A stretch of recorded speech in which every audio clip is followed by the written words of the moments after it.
احسان، روز نمازیں اور قرآن ہے یہ سب روح ایمان، نور رمضان، نور رمضان، نور رمضان۔ السلام علیکم ورحمۃ اللہ وبرکاتہ۔ نحمده ونصلي على رسوله الكريم، اما بعد، فاعوذ باللہ من الشیطان الرجیم، بسم اللہ الرحمن الرحیم۔ شهر رمضان الذي أنزل فيه القرآن هدى للناس وبينات من الهدى والفرقان، فمن شهد منكم الشهر فليصم، ومن كان مريضا أو على سفر فعدة من أيام أخر، يريد الله بكم اليسر ولا يريد بكم العسر، ولتكملوا العدة ولتكبروا الله على ما هداكم ولعلكم تشكرون، صدق الله العظيم۔ وقال النبي صلى الله عليه وسلم: من صام رمضان إيمانا واحتسابا غفر له ما تقدم من ذنبه، أو كما قال عليه السلام۔ ناظرین کرام، محترم بزرگوں، بھائی اور بہنوں، ہماری زندگی میں ایک بڑی خوش نصیبی کا موقع ہے کہ اللہ تبارک و تعالی نے ہمیں ایک اور مرتبہ رمضان المبارک جیسا خوش نصیب مہینہ اور ہماری زندگی میں بہت ساری خوبیوں کو لانے کا اللہ تبارک و تعالی نے ذریعہ بنا کر یہ مہینہ نصیب فرمایا ہے۔ ہم اس کا جتنا بھی اللہ سے شکر ادا کریں کم ہے،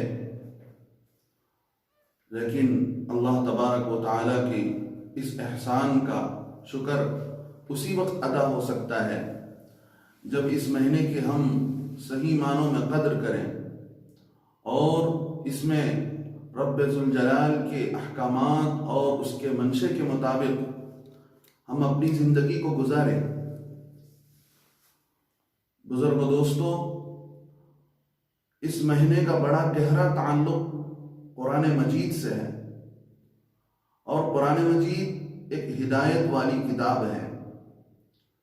اس وقت امت کی سب سے بڑی ضرورت میری اور آپ کی، سبھی امت مسلمہ کی اور ساری امت کی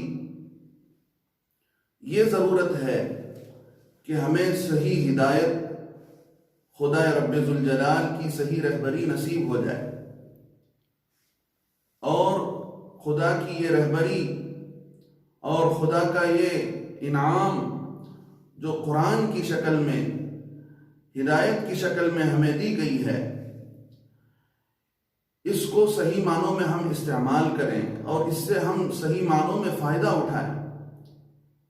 قرآن ایک ایسی کتاب ہے، پچھلی کسی امت کو ایسی کتاب نہیں دی گئی۔